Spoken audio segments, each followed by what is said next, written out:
Je suis particulièrement heureux de recevoir sur le plateau d'En toute intimité l'animatrice, la célèbre animatrice Elsa Fayer.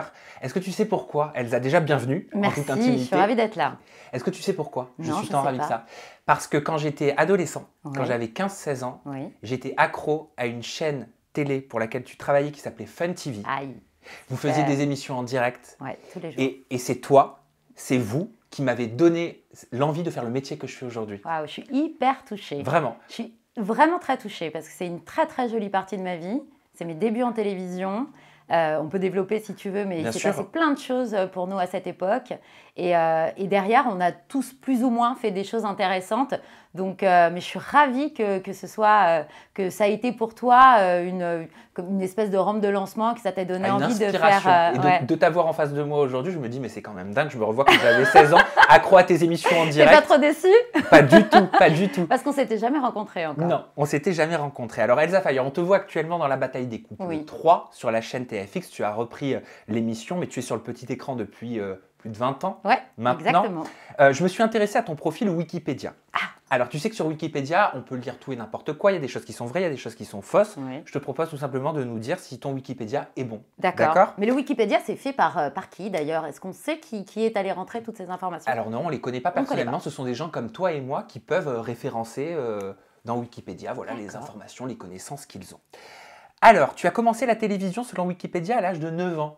Oui, enfin, commencer la télévision, c'est un grand mot. J'ai mis un pied sur un plateau télé à l'âge de 9 ans, c'est vrai. Et c'était une émission présentée par Karen Cheryl qui Oui, s'appelait Vitamine. c'est ça. Et tu faisais des recettes de cuisine.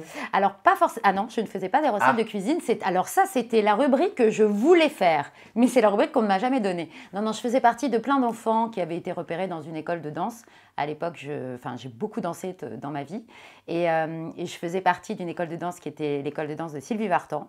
Et à l'époque, il n'y avait pas trop d'agents de casting, il n'y avait pas trop, voilà, pour aller repérer des enfants, ils se déplaçaient et ils étaient tombés sur moi, au même titre que beaucoup d'autres enfants. Et ils nous avaient dit, est-ce que ça vous dirait de participer à cette émission? Et donc, moi, je faisais, au même titre que plusieurs autres petites filles, une rubrique de danse qui était animée par ma prof de danse qui s'appelait Pascal. À 13 ans, si je me trompe pas, enfin si Wikipédia ne se trompe pas, tu commences à poser pour des campagnes publicitaires, Ouais. dont une au Japon. C'est vrai, c'était horrible ça. Pourquoi? Parce que c'était une marque c'était une marque de gelée, tu sais, les gelées japonaises qui s'appelait Super Highway. Il a fallu en manger toute la journée, c'était juste odieux au niveau du goût.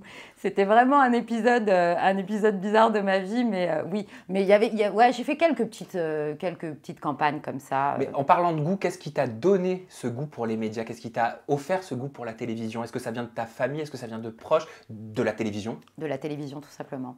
J'adorais ce média, j'adorais la télévision. Je regardais beaucoup de choses à la télévision, ça m'inspirait énormément, ça m'apportait de la joie, c'était une grande messe familiale. Et puis je me suis dit, j'aimerais bien en faire mon métier. Et puis la vie a fait que je ne savais pas trop ce que je voulais faire. Quand je dis mon métier, j'avais envie de travailler dans cet univers, mais je ne savais pas du tout. Et puis la vie a fait qu'on est venu me chercher et qu'on m'a emmenée à Cognac-G. Alors à l'époque, quand j'étais petite, Cognac-G, c'était là où se tournaient toutes les émissions, aussi bien les journaux télévisés que les émissions pour enfants. Enfin, tout se faisait à Cognac-G. Et quand j'ai mis le pied à Cognac-G, j'ai dit « Waouh, c'est tellement bien !» Et je me suis dit « J'aimerais bien plus tard y revenir. » Et pourtant, par la suite, tu te lances dans des études de droit Oui, c'est vrai. et d'attaché de presse. Oui, des Juste études de après. communication, oui. Pour quelle raison? Est-ce qu'il y avait un lien avec ce que tu faisais avant? Est-ce que c'était peut-être un moyen pour toi de retrouver cette excitation? Alors, le droit, je l'ai fait parce que je ne savais pas trop quoi faire de ma vie après mon bac et je me suis dit, bon, finalement, avocat, c'est sympa.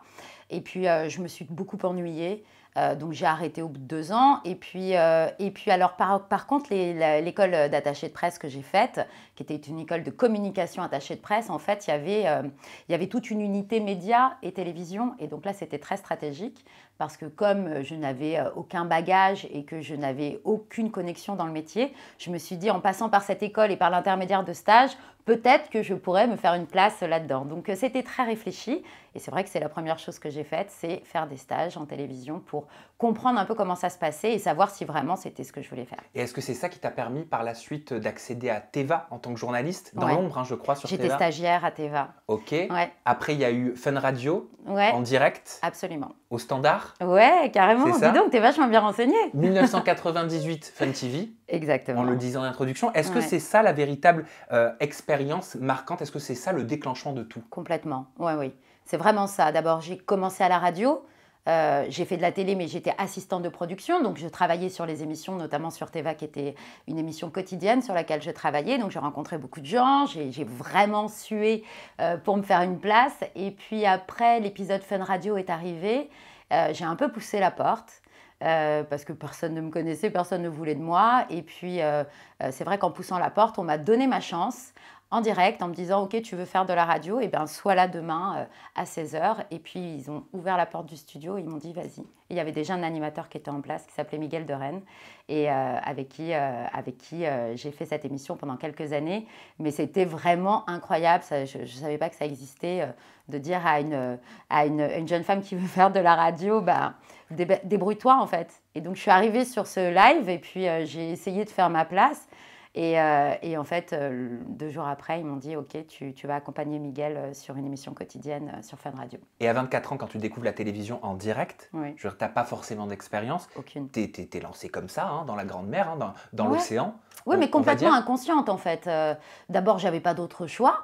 Et c'était déjà génial qu'on me propose d'animer une émission en direct tous les soirs. J'étais jeune, j'avais pas tellement conscience du boulot. Tu réalisais pas? Je n'ai pas réalisé, non. J'étais tellement heureuse de pouvoir fabriquer une émission tous les jours pour le public. C'était un public qui me ressemblait puisque j'étais sur Fun TV, qui était une chaîne jeune. Le public avait mon âge. Donc, c'était facile pour moi de m'adresser à eux et puis de me poser la question de savoir qu'est-ce qui pourrait les animer, quel sujet je pourrais aborder avec eux. Et puis, on a très vite, avec une équipe, un peu comme la vôtre, hein, en vous voyant aujourd'hui, j'ai un peu l'impression de retourner en arrière. Et avec une équipe que j'avais formée, beaucoup de stagiaires, peu de sous, beaucoup d'idées et vraiment peu de moyens, bah, on a réussi à construire une émission quotidienne que j'ai animée en direct pendant des années et qui m'a ouvert la porte de beaucoup de choses. C'est ça qui t'a ouvert la porte Oui. de tout le reste, tu penses? Oui, carrément. Qu'est-ce que tu retiens de cette expérience? Est-ce que c'était pas un petit peu le YouTube de l'époque? Parce que ça n'existait pas. Complètement. Mais c'était un laboratoire. Ah oui. Comme la plateforme YouTube, comme les réseaux sociaux aujourd'hui. C'était vos réseaux sociaux de l'époque. Mais oui, et puis en plus, on était en direct parce que comme Fun TV était une déclinaison de Fun Radio, en fait, on avait gardé le standard. Donc, on était en connexion avec nos téléspectateurs en permanence. On les faisait intervenir sur les lives, on les faisait réagir, on récupérait leur avis après l'émission. Ils nous donnaient des idées, ils nous suggéraient des sujets. Donc, on était vraiment, vraiment très très liés à nos téléspectateurs et d'ailleurs tu en faisais partie, chose que j'ai apprise aujourd'hui et c'est vrai qu'on avait un lien très fort avec eux, on était vraiment une bande de potes tous les soirs avec eux dans leur salon. Il y a une rencontre également en 2002 avec Laurent Ruquier, vous allez travailler ensemble à la radio sur Europe 1 puis dans son émission On a tout essayé sur France 2. Comment est-ce qu'elle s'est faite cette rencontre? Grâce à Fun TV.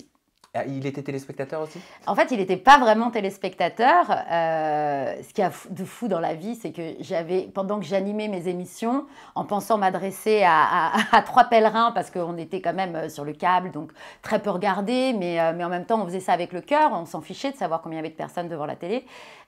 Et puis, pendant que j'animais mon émission avec tout mon cœur, il y avait une personne qui s'appelle Laurent Ruquier qui était en train de me regarder, évoluer un peu tous les jours.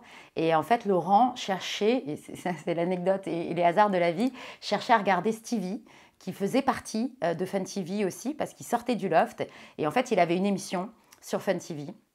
Et Laurent cherchait à le voir à l'antenne. Et en fait, Stevie était à l'antenne le mercredi et moi, j'y étais tous les soirs. Et je pense qu'il n'était pas trop renseigné sur les horaires de l'émission de Stevie. Et en fait, il est tombé sur moi beaucoup de soirs. et je crois qu'il a bien aimé mon énergie. Et très vite, il m'a contactée. J'étais en vacances au mois d'août et j'ai eu un coup de fil de Laurent Ruquier. Qu'est-ce que ça t'a apporté, toutes ces années avec Laurent Ruquier? Ah, c'était fantastique. Fantastique. D'abord, ça m'a ouvert un champ des possibles que je n'imaginais pas. Me retrouver dans une bande avec des gens aussi érudits, de me demander, moi, jeunette qui sort du câble, de donner mon avis sur la politique, sur les médias, sur la culture, c'était incroyable. Et en même temps bouleversant. Au début, je me suis dit, mais je ne vais jamais y arriver. C'est difficile de se dire que voilà, on vient on vient de loin en fait, et on arrive à une heure de grande écoute sur France Télé avec un pilote qui est Laurent Ruquier, qui a cette manière de vous mettre en valeur, de vous faire confiance et qui vous offre une totale liberté. Et c'est vrai que c'est assez bouleversant parce que Laurent m'a rien dit en fait. Il m'a pas dit ah mais tu dois être comme si. On pense toujours qu'en télé on nous briefe, on pense toujours qu'en télé on est des caricatures parce qu'on nous dit d'être des caricatures, mais pas du tout. Laurent il m'a dit bah voilà, tu commences la radio avec nous la semaine prochaine. Qu'est-ce que je dois préparer? Bah rien, l'actualité. Et c'est parti. Sur Wikipédia, toujours, tu es référencée sous les casquettes suivantes: animatrice télé, animatrice radio, journaliste, productrice. Au moment où je te parle, comment toi, tu te décris, comment toi, tu te définis, Elsa? Animatrice, productrice aujourd'hui. Oui. Ouais, plus, parce que c'est vraiment ce que je fais tous les jours. La radio, bon, bah, j'ai arrêté avec la fin de On va se gêner sur Europe 1. Je n'ai pas repris. En même temps, c'est un rythme qui est quotidien. Je fais des émissions à l'étranger qui prennent beaucoup de temps. Donc voilà, moi, quand je fais les choses, je les fais à fond. J'aimerais bien revenir à la radio un jour, mais pour le moment, ce n'est pas mon activité parce que voilà, mon agenda ne le permet pas. Comment tu le vis, ton métier? Assez bien. J'adore ce que je fais. Je pense que ça se voit. J'aime vraiment ce que je fais. On ne m'a pas poussée à faire ce métier, au contraire. On m'a plutôt dit n'y va pas. J'aime ce que je fais. J'ai la chance de faire des émissions qui m'amènent à chaque fois ailleurs. C'est jamais tous les jours la même chose. Je suis quelqu'un qui s'ennuie très vite. Je suis hyper active, j'ai besoin de plein de choses. J'ai besoin de me nourrir. Quel est ton profil d'animatrice? Est-ce que tu as déjà fait cette introspection? Est-ce que tu es stressée? Est-ce que tu es perfectionniste? Est-ce que tu es dans le doute? Est-ce que tu te remets souvent en question? Est-ce que tu as déjà eu peur? Est-ce que tu as déjà eu envie de tout arrêter? Ah oui, tout le temps. Envie de tout arrêter tout le temps. C'est quand même un métier qui est très compliqué. Il faut tenir la pression. Mais je crois, comme tout animateur qui aime ce qu'il fait, on se dit, bah voilà, le jeu en vaut la chandelle finalement. Même quand c'est dur, même quand parfois il y a des choses qui sont difficiles à traverser, il y a des moments de doute, etc. Je regarde dans le rétro, je me dis, ouais, j'ai fait tout ça, j'ai envie de faire ça. Je n'ai envie de faire rien d'autre en fait. Donc non, je m'accroche, je tiens et on trouve toujours des solutions. Alors je ne suis pas l'animatrice, alors je ne suis jamais stressée quand je suis sur un plateau, c'est-à-dire quand on me dit go, je go, parce que le direct depuis des années, parce que voilà, j'ai cette possibilité de me mettre en acting tout de suite. Après oui, je me pose beaucoup de questions en amont, mais une fois que je suis sur le plateau, une fois que c'est parti, c'est parti. Je ne me pose plus de questions, je vis l'instant présent. Qu'est-ce qui peut te faire douter en amont? À tout, je me pose 12 000 questions, je me refais le film, je suis chiante d'ailleurs parce que c'est vrai que des fois c'est pas mon rôle, quand on est animateur, quand on est producteur, on est producteur, c'est vrai que moi j'ai un peu une casquette de productrice, mais oui je me pose des questions que je devrais peut-être pas toujours me poser en tant qu'animatrice. J'ai beaucoup d'instinct, j'essaye de l'utiliser, s'il y a des choses que je sens pas, je le dis. Parfois j'ai raison, parfois j'ai tort, hein, ça c'est comme tout le monde, mais je me creuse la tête avant et après je n'y pense plus. Parce que j'ai dans mon viseur à peu près toutes les options possibles. Tu en parles avec tes proches, avec ceux que tu aimes, tu te confies, tu parles de tes doutes à tes enfants. Je sais que tu as 3 filles, ouais. Dont une grande. Hein. Ouais, j'ai une grande de 22 ans. Tu te confies à elle? Pas trop. Je ne suis pas quelqu'un qui se répand, ça c'est ma nature, hein, mais je ne suis pas tellement quelqu'un qui parle de mon métier, en tout cas à la maison. Il y a quelques rares personnes avec qui je parle de mon métier, elles sont précieuses. Ce n'est pas les personnes que je vois le plus, mais c'est vrai qu'il y a quelques personnes de ce métier avec qui on aborde toutes ces questions. C'est difficile de parler d'un métier tel que celui-ci avec des gens qui ne le partagent pas. Parce qu'il y a des codes, parce que les enjeux ne sont pas les mêmes et que c'est difficile à expliquer en fait. Il me semble que seuls les gens qui le vivent peuvent comprendre. Et sinon, c'est difficile en fait de faire entendre ce qu'on peut ressentir. Ce qui est difficile aussi pour toi, je crois, c'est l'éloignement quand tu pars en tournage. Ouais, c'est dur. Je te propose de redécouvrir une vidéo, c'est extrait de ton compte Insta Story, on en parle juste après. C'est un moment assez difficile pour moi, parce que là je viens de quitter mes enfants que je ne vais pas retrouver avant cette semaine. Donc toutes les mamans qui m'écoutent peuvent me comprendre. C'est jamais très simple de se séparer de ses enfants quand on sait que ça va être long en plus. Donc voilà, je les ai bien mangés, je les ai bien respirés. Et voilà, j'espère que ça va passer vite. En tout cas, voilà, je suis contente de faire l'émission. C'est un peu le jour le plus compliqué. C'est le grand départ. Et puis je suis sûre que sur place, ça va bien se passer. Mais c'est vrai qu'il y a le cœur gros là. Voilà. Je vous embrasse très fort. Je sais que vous pouvez comprendre ce que je ressens. On ressent ton émotion, on ressent le déchirement au moment où tu pars. Ah ouais, c'est terrible, hein. Je m'y habituerai jamais. Je crois que, alors c'est marrant parce que je partage peu de choses intimes, mais là j'avais envie de le faire parce qu'il y a plein de mamans, plein de papas qui sont dans cette situation-là.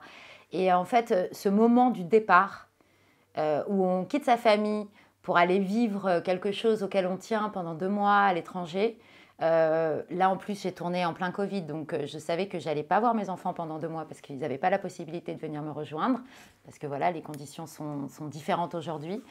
Donc c'est vrai que c'est un moment douloureux. Je sais pourquoi je fais mon métier et en même temps, voilà, ça fait partie des moments compliqués. Après, quand on arrive, voilà, il y a tellement de travail, on est tellement sollicité, il y a tellement d'énergie que c'est dur à dire aussi, mais on oublie un petit peu sa famille. Mais c'est presque de la culpabilité parce que me retrouver seule avec mon équipe de tournage pendant 2 mois, alors que je suis mère de 3 enfants, c'est vrai que pour moi, c'est un boulot d'équilibriste. Et en même temps, force est de constater que j'y arrive. Comment tes 3 enfants voient ta carrière publique? Parce qu'ils sont en âge carrément de comprendre depuis longtemps maintenant. Vrai. Ils te voient à la télé, ils ont des proches, ils vont à l'école. Ouais. On ne gère pas la vie d'une maman qui a une carrière publique comme la vie d'une maman qui travaille dans l'ombre. Je pense. Oui, peut-être. En même temps, je ne ramène pas trop mon métier à la maison. Donc, en fait, je me rends compte que les enfants, avant de rentrer à l'école, en fait, ils ne se rendent vraiment pas compte du métier que je fais. Ouais. Après, c'est à l'école. C'est plutôt les autres qui font réaliser aux enfants qu'elles ont une maman publique. En fait, mes filles ne s'étaient pas vraiment rendues compte de mon métier et de l'impact que ça pouvait avoir sur les gens avant d'entrer à l'école et que les enfants et les mamans disent « Ah là là, mais ta maman, c'est Elsa Fayer, oh là là, mais c'est comment la maison ?» Enfin voilà, il y a une curiosité qui est normale, mais je protège énormément mes enfants. Je les protège aussi beaucoup de ce métier, des médias. Moi, quand je suis en famille, j'ai envie d'être tranquille. C'est vrai que c'est ma manière à moi de vivre au mieux mon métier et sur la durée. Parce que sinon je pense que c'est trop compliqué de tout mélanger, donc j'y tiens. Et mes filles, elles le vivent plutôt bien, elles regardent les émissions, elles commentent, elles rigolent. Bon, quand dans la rue on m'aborde, elles le vivent plus ou moins bien en fonction du moment et de la manière d'eux, mais elles ont compris. Aujourd'hui elles ont 11 ans, elles ont compris. Pour ma grande fille c'était un petit peu plus compliqué parce que quand je travaillais chez Ruquier, à l'époque où elle était toute petite, c'est vrai que comme on s'exprimait sur beaucoup de sujets de société qui concernaient les gens dans la rue avaient des vraies discussions avec moi, quoi. Des vraies discussions sur les sujets qui avaient été abordés. C'était pas sur Twitter, quoi. Non, c'était pas rapide. Voilà, les gens avaient vraiment besoin. Donc pour Ambre, qui est ma grande fille, c'était plus compliqué, mais ça pouvait être long de temps en temps. Elle me tirait un peu la jupe pour me dire, allez, on a des choses à faire, on y va. Mais elles le vivent plutôt bien. En parlant d'amour, Elsa, j'aimerais rebondir sur une interview que tu avais accordée au magazine Closer, dans laquelle tu avais dit « Je suis une amoureuse de l'amour et en même temps, je suis quelqu'un qui analyse énormément les comportements humains. Je pense que sans amour, on se sent très seul et très vide, donc on aspire tous à trouver l'amour sous toutes ses formes. Donc voilà, tout ce qui touche l'amour, ça a tendance à m'intéresser. » Et j'ai lu, en préparant cette interview, que ce sont tes filles qui rêvaient de voir leur mère se marier à l'homme qu'elle aime, Zach, qui lui travaille dans la musique. C'est vrai. Je crois. Pour le coup. Je voulais savoir en quoi ton compagnon était ton match parfait. Parce que tu as philosophé sur le match parfait et je voulais en parler un petit peu avec toi. En quoi c'est mon match parfait? Je pense qu'un match parfait, c'est un équilibre en fait. Moi, je suis une personne assez active, plutôt nerveuse, soupolée. Je peux m'emporter très vite et je redescends tout de suite. Les choses doivent aller très vite. Je suis très impatiente. J'ai beaucoup d'envie. J'ai envie de tout réaliser en un quart d'heure. Enfin voilà, je pars un peu parfois dans tous les sens. Et alors, mon mari, parce qu'aujourd'hui nous sommes mariés, qui est, je pense, très certainement mon match parfait, lui, c'est tout l'inverse. Il est très posé, il est très pragmatique, il n'y a jamais le feu au lac, il n'y a jamais d'angoisse. Il n'y a pas d'inquiétude. Donc, c'est déstabilisant parce que je me dis, mais waouh, lui, moi, je suis là et lui, il est à l'autre bout. Et en fait, ça tempère, en fait. Un couple, c'est comme je le disais, pour moi, c'est un équilibre. C'est qu'est-ce qu'on peut s'apporter, quels sont nos défauts, quels sont nos vides, comment on peut compenser nos peurs, nos vides, nous combler. C'est ça l'amour. Moi, j'ai eu un premier mariage, donc voilà, j'ai essuyé les plats de plein de choses, j'ai vécu beaucoup de choses, comme beaucoup de Français. À mon âge, on est passé par beaucoup d'histoires, donc ouais, c'est ça. Pour moi, j'attends un certain équilibre, j'attends une espèce d'atmosphère plutôt bienveillante, quelque chose de relax dans lequel on peut s'inscrire. Ça tombe bien que tu parles de ça. C'est en 2014 que tu disais, donc avant ton mariage, hein, en 2016, bien sûr, tu disais, je suis partagée, je me suis mariée, donc à 23 ans, j'ai divorcé, je ne crois plus au mariage idyllique. Aïe. Bon, la vie t'aura montré le contraire. En tout cas, j'étais colère. Ouais, en tout cas, je me sens de plus en plus prête. Avec du recul, aujourd'hui, est-ce que tu sais ce qui te causait ce blocage-là? Ah bah oui, parce que je pense que quand on sort d'un divorce, on est vraiment échaudé. C'est compliqué un divorce. C'est compliqué parce que tout s'écroule, parce que quand on construit une vie à deux avec enfants, on bâtit sa vie, on bâtit son univers et puis après il faut tout déconstruire, tout reconstruire, trouver sa place. Moi, dans ma première histoire, j'avais rencontré mon ex-mari très jeune, on avait grandi ensemble, on s'était construit ensemble, on avait commencé dans la vie ensemble. Donc, je ne savais même pas qui j'étais sans lui, en fait. Je ne savais pas la personne que j'étais au fond, en vrai. Et il a fallu que je la découvre, cette personne. Il m'a fallu du temps. Il faut se retrouver pour savoir qui on est? Je pense que c'est nécessaire, mais ça dépend des tempéraments. Moi, il y a des personnes qui, dans une vie à deux, réussissent à garder leur jardin, réussissent à garder qui se protègent, enfin voilà, qui ont leurs objectifs, et puis la personne avec qui elle partage sa vie, et ben, du coup, a aussi ses objectifs et ils se retrouvent. Moi, je n'étais pas comme ça. Moi, c'était très fusionnel, on fait tout ensemble, on voit ensemble, qu'est-ce qu'on peut apporter l'un et l'autre, etc. Donc, c'était une construction qui était jeune, certainement un peu naïve, pleine d'entrain, mais voilà, c'était une construction du coup qui était compliquée à la déconstruction. Parce qu'il fallait vraiment rebâtir ma personne et puis me découvrir aussi. C'est ce qu'on dit, désapprendre, c'est souvent le plus compliqué. Ouais, c'est vrai. C'est souvent le plus difficile. Quel rapport tu entretiens avec les réseaux sociaux? J'ai la petite idée. Hein. Ouais, c'est un peu compliqué pour moi. Je suis quelqu'un de très pudique. Je suis quelqu'un qui n'a pas besoin de communiquer tous les jours, de dire ce que je fais. D'abord parce que, c'est vrai, mais je ne trouve pas... je me pose toujours la question de me dire, est-ce que c'est vraiment intéressant? Voilà, partager, voilà, vous avez montré un moment que j'ai partagé, qui était un moment de femme, un moment de mère, un moment de boulot aussi. Après, dans ma vraie vie, d'abord, je suis hyper occupée. Je n'ai pas toujours le temps de me dire, allez, je vais partager quelque chose. Je partage des choses qui sont importantes pour moi. Il n'y en a pas tous les jours. Et puis, je n'ai pas envie de tomber dans j'ai pas envie d'être obligée en fait. J'ai le sentiment que les réseaux sociaux, c'est un peu chronophage, que quand on commence à nourrir, du coup, tous les jours, c'est normal, on a envie de savoir, voilà, elle en est où, qu'est-ce qu'elle fait aujourd'hui, tiens, on n'a pas eu de nouvelles, etc. J'ai pas la place nécessaire dans mon esprit pour être à 100% sur les réseaux sociaux. Est-ce que tu penses que les réseaux sociaux ont changé la façon de voir le métier que tu fais, oui, d'être animateur? Tu as eu la chance de connaître les deux, l'avant, peut-être une très belle période aussi. Je pense que c'est une force d'avoir connu ce qui s'est passé avant, sans les réseaux sociaux.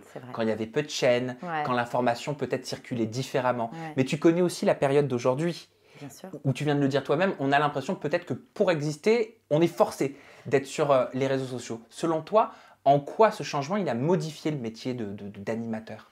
Il a modifié et en même temps, oui, il a modifié le métier parce que, pour le coup, aujourd'hui, parler à son public, parler à des internautes, c'est ultra facile. On n'a qu'à allumer son portable, on fait une vidéo, on pose une question. Il y a quand même une facilité dans le rapport qui est absolument géniale. Après, il y a un retour de ce rapport, c'est-à-dire que moi, par exemple, dans ma vie, j'ai pas envie d'être jugée sur tout ce que je fais, j'ai pas envie qu'on commente toutes les actions que je fais. C'est quelque chose que j'ai du mal à vivre. Donc, du coup, je me mets, c'est vrai, je ne suis pas à 100% à dire dites-moi si vous trouvez que ma tenue est super, dites-moi si vous trouvez que le dernier resto que j'ai fait est génial, etc. Je n'ai pas spécialement besoin qu'on valide ma vie. C'est important ça? Ouais, bien sûr, parce que c'est une liberté.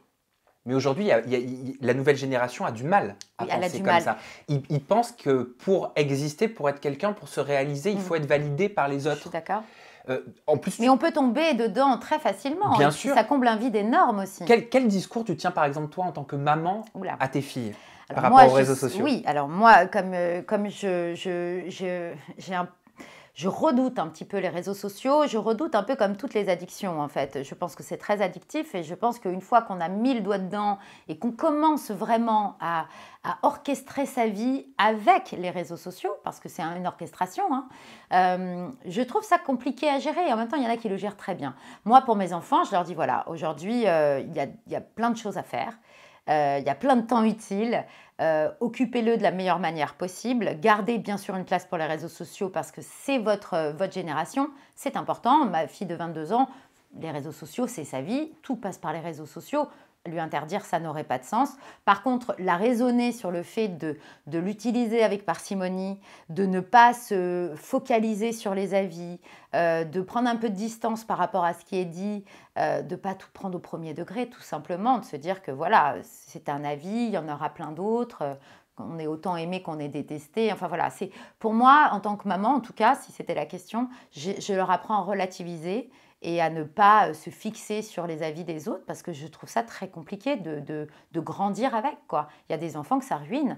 Une mauvaise réponse ou une attaque en fonction de la fragilité ou du moment, ça peut être dévastateur. Donc, moi, je suis prudente par rapport à ça. Et toujours en parlant des réseaux sociaux, j'ai remarqué en checkant tous tes comptes que tu réponds. Voilà. Ouais. Quand il y a même des émissions qui te jugent ou qui parlent de toi, tu n'hésites pas. Oui. Je me souviens, moi, de TPMP qui avait donné son avis sur tes choix C'est professionnels. vrai. Une émission sur les fleuristes, notamment Gilles Aussi. Verdez. Tu avais répondu Ouais. à Gilles Verdez. Est-ce que c'est quelque chose que tu crains, les jugements médias? Non, je ne les crains pas parce que ça fait partie de mon métier et de toute façon, à partir du moment où on est exposé, il y a des avis qui sont partagés, il y a des gens qui aiment, il y a des gens qui n'aiment pas. Moi, j'aime bien qu'on commente un peu plus un avis. J'aime pas, ça m'intéresse pas. Moi, je suis très, très friande de commentaires. Par contre, j'aime beaucoup entendre la voix de tous.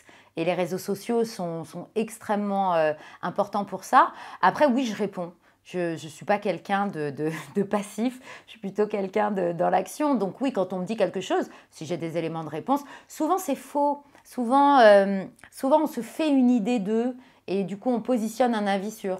Souvent, c'est très loin de la réalité. Donc, quand il me semble qu'il y a une petite chose à rectifier, je fais. Tu aurais pu être chroniqueuse sur TPMP, hein, aux côtés de Cyril Hanouna. Il t'a fait une demande, il l'a dit dans une de ses émissions. Oui, il me semble. Oui, c'est déjà arrivé. Il avait dit elle est super, c'est une super meuf, je voulais la prendre sur C8, je trouve qu'elle mérite beaucoup mieux. Est-ce que TPMP, c'est mieux que ce que tu fais? Non, mais je pense que, alors d'abord, le palmarès des émissions, ça ne m'intéresse pas trop. Je pense qu'avant tout, dans une carrière d'animatrice, c'est une question de moment. Est-ce que c'est le bon moment pour y aller? Est-ce que l'émission fait suffisamment de place pour que je puisse m'exprimer? Voilà, la configuration n'est pas arrivée au bon moment. En fait, on en a parlé avec Cyril, je le connais bien et on se connaît depuis longtemps. On a même failli co-animer des émissions ensemble sur d'autres chaînes. Donc oui, c'est vrai que quand on se croise, il l'évoque souvent, mais est-ce que c'est vraiment sérieux? J'en sais rien. Et de toute façon, aujourd'hui, la question ne se pose même pas parce que je suis dans le groupe TF1 et que c'est pas conciliable. Donc, mais il y a eu des discussions entre vous. Il a insisté, il expliqué à plusieurs reprises qu'il aimait beaucoup ton profil, qu'il voyait en toi une Valérie Benaïm. Ah, bah dis donc. Et qu'il aurait beaucoup aimé t'avoir autour de la table. Ouais. Est-ce que tu y as déjà songé sérieusement? Non, je n'y ai pas songé sérieusement. Honnêtement, non, je n'y ai pas songé sérieusement. Mais encore une fois, les choses n'ont jamais été avancées au point que je puisse me poser une question. Même si c'est toujours charmant que Cyril dise « j'adore ce que tu fais », etc. Et je sais qu'il suit ma carrière avec intérêt et ça, je l'en remercie.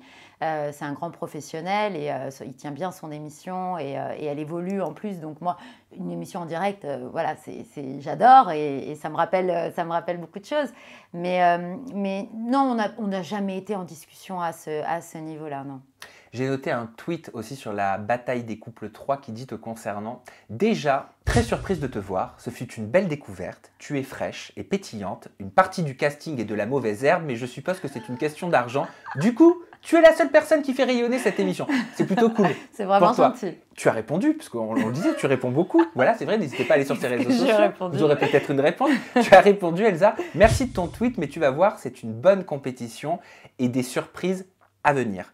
Sur les réseaux sociaux, c'est vrai que le casting a été pas mal commenté, Oui. un peu critiqué. Oui. Comment tu le prends ça? Est-ce que toi, tu as ton mot à dire là-dedans? Alors, sur le casting, honnêtement, ça dépend des émissions. Mon mot à dire, oui, évidemment, je suis au courant du casting. Après, je ne suis pas toutes les émissions de télé-réalité. Donc, moi, je ne suis pas comme toi. C'est vrai que ça paraît dingue, hein, mais je ne suis pas dans tous les cancans de télé-réalité, de un tel. D'abord, ça va tellement vite que tous les jours, il y en a 12, il y a 12 nouveautés. Donc, je suis un peu en retard par rapport à tout ça. Je connais bien sûr tous mes candidats. Je me renseigne énormément sur eux. Ça fait partie de mon travail pour pouvoir les accueillir. Mais le casting, en fait, d'abord, j'ai la chance de travailler avec des producteurs qui connaissent très très bien leur métier. ALP, A Production, Starling par le passé, Shine Production aussi par le passé. Ce sont des gros producteurs. Donc je suis plutôt bien servie par rapport à la production. Je sais que je vais être bien pilotée. Après, le casting, honnêtement, c'est une mayonnaise, un casting. Il faut qu'il y ait des profils différents. Il faut qu'il se passe des choses sur le programme. Nous, on leur propose beaucoup d'aventures. Je leur propose des dilemmes. Ils sont soumis à plein de choses, à plein de réflexions. Donc, un casting, c'est vraiment une alchimie. Donc, ce n'est pas mon rôle de gérer le casting.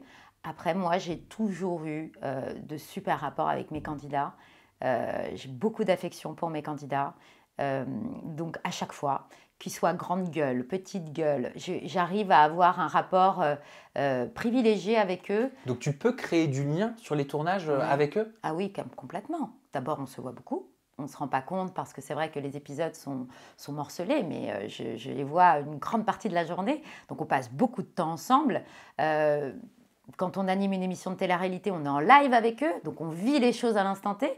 On ne refait pas les prises. Quand il y a des choses qui sont annoncées, ils réagissent face à moi, toujours. À moi de rebondir, à moi de trouver la bonne phrase, à moi de creuser, à moi de comprendre, à moi... Je dois utiliser mon instinct à tous les niveaux. Mais on a toujours eu un rapport hyper bienveillant, très respectueux. Je sais que sur la bataille des couples, par exemple, la question s'est posée que oui, tu es une femme, tu vas être face à des gros bras, ils ont des grandes gueules, etc. Moi, je ne suis pas inquiète de ça. Je crois que, voilà, je suis mère de 3 enfants, je crois que me faire respecter, je peux le faire. Et puis, j'installe un rapport de confiance avant tout, c'est primordial. Tu as des petits chouchous, il y en a avec qui tu t'entends mieux que d'autres, je sais pas. Je mets ça de côté, les chouchous, parce que c'est très compliqué d'avoir des chouchous dans une émission comme ça, parce que moi, je veux loger tout le monde à la même enseigne. Ils ont tous un jeu à jouer, ils ont tous des parties pas possibles à faire. Donc, vraiment, je mets tout le monde sur un pied d'égalité. Même si parfois, il y a des moments où j'ai tendance à aller plutôt vers l'un que l'autre, mais ça reste au fond de moi. Surtout pas, parce que sinon, c'est compliqué, parce qu'ils le sentent. Et c'est comme dans une famille. Hein. Moi, quand j'anime une émission, je suis face à une grande famille, et je suis un peu la grande sœur ou la maman, en fonction des moments, de cette petite tribu. Donc, si je commence à faire des préférences, mais déjà que c'est compliqué, ça va être des jalousies, ça va être de la paranoïa, ça nourrit trop de trucs, en fait. Ça t'arrive de conseiller, ça t'arrive de consoler? Bien sûr. Ça t'arrive d'épauler? Ça ne se voit pas toujours, d'ailleurs. Ça t'arrive que des candidats te demandent peut-être des conseils aussi, ou ont besoin de réconfort parce qu'ils sont loin de chez eux aussi. C'est pas évident en tournage. Bien sûr, ça arrive tout le temps, mais c'est pas forcément ce qui est filmé. Mais oui, ça arrive très souvent. Ça arrive très souvent que ça baisse les bras, ça arrive très souvent que ça pète les plombs. Et encore une fois, il y a certains pétages de plomb qui sont légitimes, parce que vraiment, la pression dans les programmes que j'anime est immense. Parce que ce sont des jeux. Il y a des enjeux pas possibles, il y a beaucoup de monde, il y a beaucoup de personnalités, il y a beaucoup de stratégies. Donc vraiment, ils sont vraiment remués. Et puis, on les sollicite énormément. les émissions que je fais, ils ne sont pas au bord d'une piscine à se demander qu'est-ce qu'ils vont manger. Ils sont dans des jeux avec des règles à respecter, avec des combats à mener. Donc, ils sont très sollicités. Donc oui, parfois, ça lâche. Et quand ça lâche, si c'est nécessaire et si c'est le moment, bien sûr, j'y vais. En 2014, tu t'es confié au Figaro Live et tu disais « Je ne fais pas de télé-réalité trash sur TF1 ». C'est quoi la télé-réalité trash pour toi? Gratuite. Alors, est-ce que c'est trash vraiment? J'en sais rien. C'est dur de définir ce genre de choses. En tout cas, moi, les télé-réalités que je fais, ce sont des jeux. En tout cas, pour celles que j'anime sur TFX, ce sont des jeux. Donc, il y a des règles, et ça me rassure, parce qu'ils sont pilotés, ils ne peuvent pas faire n'importe quoi. Et puis, il y a un enjeu. Et moi, j'adore l'enjeu. Donc, ils savent qu'ils partent d'un point A et pour aller vers un point B. Après, au milieu, il y a une trajectoire qui est compliquée. Ils sont malmenés aussi par le jeu. Ils sont face à eux-mêmes à certains moments. Et puis, il y a aussi de la psychologie, beaucoup de psychologie parce que c'est beaucoup d'introspection, que ce soit pour trouver l'âme sœur ou que ce soit pour réussir à passer toutes les épreuves. C'est beaucoup d'introspection. Donc voilà, je trouve que les télé-réalités que j'anime, en tout cas, je les accepte parce qu'elles sont riches. Elles sont à plusieurs niveaux et moi, c'est ce qui m'intéresse. Alors moi, ce que je sais, ça va peut-être appuyer ce que tu disais, mais ce n'est pas du tout fait exprès. Il y a certains candidats, même très célèbres, qui intéressent vraiment, qui fascinent le public, mais que le groupe TF1 ne souhaite pas forcément travailler avec par rapport à des polémiques, des histoires un petit peu sombres, des histoires de drogue, des histoires d'escorting. Mais d'autres diffuseurs ne se gênent pas pour mettre à l'antenne ces candidats-là. Quelles sont les limites du groupe TF1? Est-ce qu'ils ont raison? Je pense qu'il faut faire attention de toute façon. Les candidats n'arrivent pas dans une émission sans passer par le psy. C'est très important parce encore une fois, ce sont des aventures qui vont chercher chez chacun des candidats beaucoup de choses. Donc, il faut tenir la pression. On ne peut pas se permettre d'avoir des gens trop fragiles déjà pour la sécurité du programme, pour la sécurité des candidats. Trop fragiles, c'est compliqué parce qu'on sait ce qu'on va aller chercher chez eux, on sait ce qu'on va leur demander et qu'il faut être quand même un peu solide et pas être dans un moment trop down de sa vie. Après, on a tous des hauts et des bas. Encore une fois, je caricature un petit peu, mais en tout cas, on ne va pas vers des personnes de ce genre. Après, par rapport au passif, évidemment, il y a passif et passif. Le groupe TF1, c'est vrai, a envie de montrer des profils qui n'aient pas eu trop de polémiques avant et qui ne soient pas dans des affaires trop sérieuses. Aussi parce que on parle à des jeunes et qu'en parlant à des jeunes, on offre quand même des profils qui soient concernants, dans lesquels ils peuvent se retrouver, etc. Même si la route est longue et que des choses peuvent arriver, on le sait. Mais en tout cas, oui, ils ont vraiment à cœur de toujours mettre à l'antenne des castings sérieux. Donc il y a une limite à la course au buzz. Oui, bien sûr. C'est pas l'enjeu, en tout cas pour le groupe TF1. Alors, il y a la télé-réalité et il y a aussi les séries qui transforment en fiction ce genre télévisuel. Est-ce que tu es une consommatrice de La Flamme? Tu regardes? J'ai regardé, ouais. Mais alors, j'ai regardé d'abord parce que j'adore Jonathan Cohen. J'ai adoré son casting d'acteurs. Vraiment, c'est vraiment une super génération de gens avec du second degré. Mais j'ai trouvé que c'était très en deçà de la vraie télé-réalité. Eh bien, je voulais te poser la question. Est-ce que tu retrouves des similitudes avec ton quotidien quand tu es en tournage dans ce genre de format? Oui, honnêtement, la réalité dépasse la fiction. Et honnêtement, je dis pas ça parce que la vraie télé-réalité, quand on la tourne, ce qui se passe dans La Flamme, il y en a 10 fois plus, quoi. Il y a plein de choses qu'on ne peut pas montrer parce que ça va parfois trop loin ou que ça n'a pas de sens et que ça tombe complètement à côté, etc. Mais les contresens, les erreurs de vocabulaire, les réactions comme ça auxquelles on ne s'attend pas, mais il y en a beaucoup plus. Il faut qu'il regarde un peu plus Jonathan Cohen à télé-réalité. Il faut l'inviter en tournage. Il va se rendre compte du niveau. Il faut t'inviter en guest pour jouer ton propre rôle. Ah, j'aurais adoré. Franchement, j'aurais adoré. Ah ouais, t'as déjà été comédienne? T'as déjà joué la comédie? J'ai joué la comédie il y a longtemps, quand j'étais encore à France Télévisions, sur le festival Juste pour Rire, que j'ai eu la chance de co-animer avec Laurent Ruquier. Et en fait, on a fait plein de sketchs dans le cadre de ce festival qui avait lieu à Montréal. Et ouais, j'ai fait plein de sketchs. J'ai fait plein de sketchs avec Florence Foresti, Elise Moon. Ouais, on a fait plein de sketchs. Enfin, mais je ne suis pas comédienne, donc c'était vraiment pour le fun. Qu'est-ce qu'on peut te souhaiter, Elsa Fayer, avec ma communauté, pour les 20 années à venir? Que ça continue. que je sois toujours sollicitée pour des choses qui m'intéressent et qui m'enthousiasment. J'ai une longue carrière. Elle est déjà longue, hein? Ah bah attends, j'ai pas fini. Non, non, mais vraiment l'idée c'est de tenter plein de choses. J'ai envie de revenir au talk, donc j'ai très envie de revenir au talk, encore plus aujourd'hui qu'hier. Donc voilà, un beau talk. Ouais, dans Qui parle de choses concernantes. Quel genre, quelle ligne éditoriale, quelle thématique? Voilà, je suis en train de travailler sur un talk, donc je ne peux pas tout vous dire, mais un sujet qui parle à tout le monde et en même temps qu'on a du mal à aborder. Ça donne envie. Le sexe? Peut-être. En attendant, on peut te retrouver sur tes réseaux sociaux, Elsa Fayer. Ton compte Instagram, c'est Elsa Fayer, tout simplement. Ton compte Twitter, c'est Elsa Fayer. Ton compte Facebook, c'est Elsa Fayer officiel. Tu fais des TikTok? Jamais. Mais je ne peux pas parce que mes filles veulent que je fasse des TikTok avec elles, mais je ne vais pas les montrer. Je suis dans un vrai dilemme. Je vais trouver une sortie.